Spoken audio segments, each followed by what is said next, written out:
Article environmental laws को amend करने से संबंधित है। आप जीएस पेपर 3 के इस टॉपिक से आर्टिकल को रिलेट कर सकते हो। देखो, शुरुआत में कंटेक्स्ट की बात करते हैं। Ministry of environment, forest and climate change ने ना एक्सपर्ट्स और कुछ दूसरे स्टेक होल्डर से सजेशन मांगे कि हम ना इन्वायरमेंट प्रोटेक्शन एक्ट 1986 के कुछ प्रोविजंस को डीक्रिमिनलाइज करने जा रहे हैं। देखो, ये जो एक्ट है ना, इन्वायरमेंटल प्रोटेक्शन एक्ट 1986 ये आया था हमारे संविधान के आर्टिकल 253 के अंतर्गत। पॉलिटी अगर आपने पढ़ी हो तो ये आर्टिकल कहता है कि इंटरनेशनल एग्रीमेंट को इंप्लीमेंट करने के लिए पार्लियामेंट जो है वो कोई भी कानून बना सकती है। तो इस एक्ट में कुछ प्रोविजंस ऐसे हैं, मतलब इस एक्ट के प्रोविजंस को वायलेट किया जाएगा ना, तो फिर वायलेटर को मैक्सिमम 5 साल की सजा हो सकती है, फाइन हो सकता है 1 लाख रुपए तक का, या फिर दोनों। और अगर लगातार वायलेशन चलता रहता है तो हर एक दिन के वायलेशन के लिए 5,000 तक का फाइन लग सकता है। और अगर 1 साल से ज्यादा के लिए वायलेशन चलता रहता है ना इस एक्ट के प्रोविजंस का, तो मैक्सिमम सजा हो सकती है 7 साल। लेकिन अब सरकार के द्वारा चेंजेस ये प्रपोज किए गए हैं, इम्प्रिजनमेंट के प्रोविजन को हटा दो, सजा ना हो, फाइन लगे।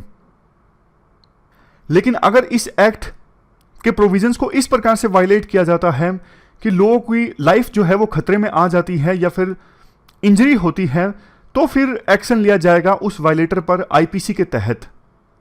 और जो पेनल्टी लगेगी ना, मान लीजिए किसी ने इन्वायरमेंटल प्रोटेक्शन एक्ट 1986 के प्रोविजन का वायलेशन किया, तो जो फाइन लगेगा वो फाइन जाएगा इन्वायरमेंट प्रोटेक्शन फंड में। इसके साथ साथ देखो, जो प्रपोजल दिए गए हैं ना, अब जो पेनल्टी है उसे 1 लाख से इंक्रीज करके 5 करोड़ कर दिया गया है। अभी तो ये सिर्फ प्रपोजल्स हैं, कानून नहीं बने हैं, अभी सिर्फ सजेशंस मांगे हैं यूनियन इन्वायरमेंट मिनिस्ट्री ने। बट देखो, राइटर क्वेश्चन ये रेज करते हैं, इम्प्रिजनमेंट का जो प्रोविजन था ना 5 साल की सजा, और 1 साल से ज्यादा तक अगर लगातार वायलेशन चलता है तो सजा एक्सटेंड हो सकती है 7 साल तक। ये प्रोविजन एक डेटरेंस का काम करता था, मतलब डर पैदा करता था कि कोई इन्वायरमेंट प्रोटेक्शन एक्ट 1986 के प्रोविजन का वायलेशन ना करे। फाइन तो देखो बड़ी बड़ी कॉर्पोरेट ग्रुप्स भर देते हैं, लेकिन उन्हें जो सजा का डर लगता है ना, वो उन्हें रोकता है इन्वायरमेंट प्रोविजंस को वायलेट करने से।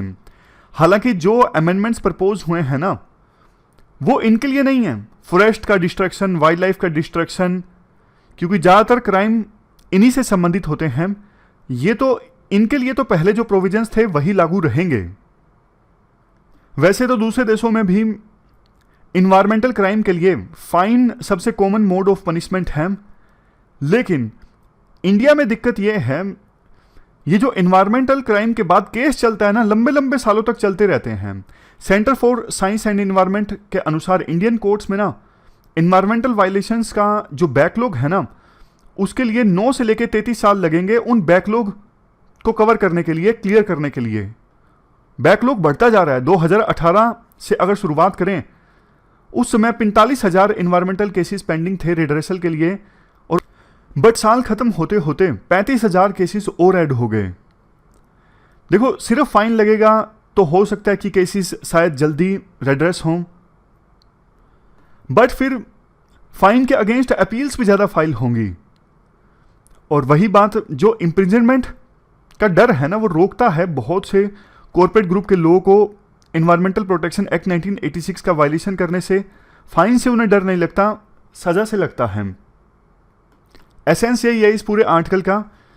इन्वायरमेंटल जो केसेस है ना, उनका जल्द से जल्द डिस्पोजल होना चाहिए, और जिन लोगों ने गलती की है उनको सजा मिलनी चाहिए, ताकि इन्वायरमेंट को प्रोटेक्ट किया जा सके। तो ये पूरा आर्टिकल हमने डिस्कस किया। चलते हैं आगे। इसके बाद नेक्स्ट आर्टिकल रिलीजियस फेनेटिक्स से संबंधित है। जूलियो रिबेरियो के द्वारा यह आर्टिकल लिखा गया है। ये देखो, आईपीएस ऑफिसर थे और पंजाब इंसर्जेंसी के दौरान इन्होंने काफ़ी अच्छा काम किया। देखो, ये कहते हैं कन्हैया लाल का जो मर्डर हुआ राजस्थान में, ये रिलीजियस फेनेटिसिज्म का एक एग्जाम्पल है। वैसे तो देखो, आप सभी धर्मों में रिलीजियस फेनेटिक्स देखोगे, लेकिन हाल के कुछ सालों में इस्लाम में रिलीजियस फेनेटिक्स की संख्या काफ़ी ज़्यादा देखने को मिली है। आप देखिए, इस्लामिक स्टेट एक उभर के इमर्ज होके आया, जिसने इराक और सीरिया के एक पूरे एरिया पर कब्जा कर लिया और शरिया को लागू करने की कोशिश की, सो कॉल्ड शरिया को उनके अनुसार। उसी प्रकार से आप अफगानिस्तान में देख लीजिए, तालिबान का कब्जा हो गया। तो मतलब इस्लाम में ब्लास्फेमी को बहुत ज़्यादा तवज्जो दी जाती है। पाकिस्तान का आप एग्जाम्पल लीजिए, ब्लास्फेमी के लिए मौत की सज़ा है, वहाँ पे ब्लास्फेमी का काफ़ी ज़्यादा मिसयूज़ किया जाता है। अक्सर जो मुस्लिम नहीं होते, जैसे हिंदू वहाँ पे माइनॉरिटी हैं, क्रिश्चियन माइनॉरिटी में है, उनका किसी पड़ोसी के साथ झगड़ा हो जाता है तो उन पे इल्ज़ाम लगा दिया जाता है कि उन्होंने ब्लास्फेमी की है, उन्होंने प्रोफेट मोहम्मद या फिर अल्लाह के बारे में कुछ कहा है। और देखो, माना यह जाता है बिलीवर मतलब मुस्लिम्स ने जो कहा है उनकी बात सच है, और नॉन बिलीवर्स जो बोले उनको एज ए सच एक्सेप्ट नहीं किया जाता है। नॉन बिलीवर मतलब हिंदू या फिर क्रिश्चियन। ऐसे केसेस काफी सामने आए हैं पाकिस्तान में, और जिनको इंटरनेशनल प्रेस ने भी काफी ज्यादा तवज्जो दी। इसके अलावा देखो, सिखिज्म में भी आपने पिछले कुछ महीनों में लिंचिंग की खबरें पढ़ी होंगी। आरोपियों पर आरोप था कि उन्होंने ब्लास्फेमी की कोशिश की, गुरु ग्रंथ साहिब जी को खंडित करने की कोशिश की, तो लिंचिंग हुई उनकी। हिंदुइज्म की बात अब करते हैं। देखो ना, हिंदुइज्म में भी अब कुछ रिलीजियस फैनेटिक्स की जो संख्या है ना, वो इंक्रीज हो रही है।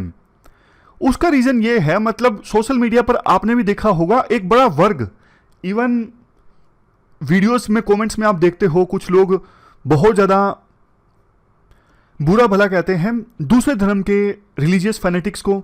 फॉर एग्जांपल, जो कटर रेडिकल इस्लाम वाले होते हैं ना, उनको बुरा भला कहते हैं, आपने देखा होगा यूट्यूब के कमेंट्स में। तो इंडिया में, राइटर के अनुसार, इंडिया में भी हिंदुइज्म के रिलीजियस फैनेटिक्स का इमरजेंस हो रहा है। किसके अगेंस्ट? जो रेडिकल इस्लाम वाले फैनेटिक्स है ना, उनके अगेंस्ट। हिंदुइज्म में ये फेनोमेनन अपने आप में नया है, पहले ऐसा नहीं था। या फिर यूं कह सकते हैं, पहले लो स्केल पे था बिल्कुल, लेकिन सोशल मीडिया के आने के बाद अब ये बहुत ज्यादा इंटेंस हो गया है। अब जैसे हिंदू देवी देवता के बारे में अगर कुछ टिप्पणी की जाती है तो बहुत से जो रिलीजियस फैनेटिक्स हैं उसको बर्दाश्त नहीं करते। मतलब देखो, आप जनरलाइज मत कीजिए कि वो टिप्पणी गलत है, सही है, लेकिन जो भी हो, मतलब अब इन इश्यूज को ना काफी जोर शोर से उठाया जाता है। जैसे सोशल मीडिया पर कैंपेन चलने लगते हैं, boycott this company, boycott this brand. But देखो, ये जो चीजें हैं ना, वो समाज के लिए ठीक नहीं है, चाहे वो किसी भी धर्म से संबंधित हो। देखो, किसी को भी ना किसी भी धर्म के बारे में, किसी भी धर्म के अंदर जो वर्शिपिंग फिगर्स होते हैं ना, उनके बारे में गलत नहीं बोलना चाहिए। बट ऐसा भी नहीं कि आप थोड़ा सा भी बोलो, बिल्कुल ही आपको बायकॉट करने की जाने लगे, फिर तो freedom of speech and expression रही नहीं ना, फिर तो धर्म के ऊपर कोई बोलेगा ही नहीं। अब जिस चीज के ऊपर कोई बोलेगा ही नहीं, तो फिर उस स्पेस को ना ऐसे लोगों के द्वारा कैप्चर कर लिया जाएगा जो अपना इंटरेस्ट सर्व करना चाहते हैं। मैं आपको ना ये लाइन फिर से बोलता हूं, देखो, अगर आप इतना डर कायम कर दोगे कि रिलीजन के ऊपर कोई बोलने से डरेगा, तो फिर ना उस स्पेस को किसके द्वारा कैप्चर कर लिया जाएगा? उन लोगों के द्वारा कैप्चर कर लिया जाएगा जो रिलीजन को अपने हिसाब से चलाना चाहते हैं। वही चलाएंगे कि हमारा धर्म ऐसे है, चाहे इस्लाम हमारा ऐसे है, हिंदुइज्म हमारा ऐसे है, क्योंकि बाकी तो कोई बोल ही नहीं रहे ना, डर के चलते। ये चीज पहले इस्लाम में हुई थी। कुछ लोग बोलते हैं कि आतंकवादियों के अगेंस्ट या फिर इस्लाम के कंजर्वेटिव वर्जन के अगेंस्ट कोई कुछ बोलता क्यों नहीं है? मतलब जो मॉडरेट मुस्लिम्स हैं, जो लिबरल मुस्लिम्स हैं, वो बोलते क्यों नहीं है? तो उन्होंने, दोस्तों ने बताया कि देखो, डर लगता है, सीधी सी बात है। अब वही चीज ना हिंदुइज्म में भी हो रही है, ऐसा राइटर का मानना है। जैसे आप वीडियो बनाओगे, आप सेकुलरिज्म की बात करोगे, आप हिंदू मुस्लिम में भाईचारा की बात करोगे, तो कुछ लोग हिंदुइज्म में भी ऐसे होंगे जो बोलेंगे, अरे तुम आए बड़े सेकुलरिज्म के ठेकेदार, देखो क्या हुआ है हमारे साथ, ऐसे मतलब बातें करने लगेंगे।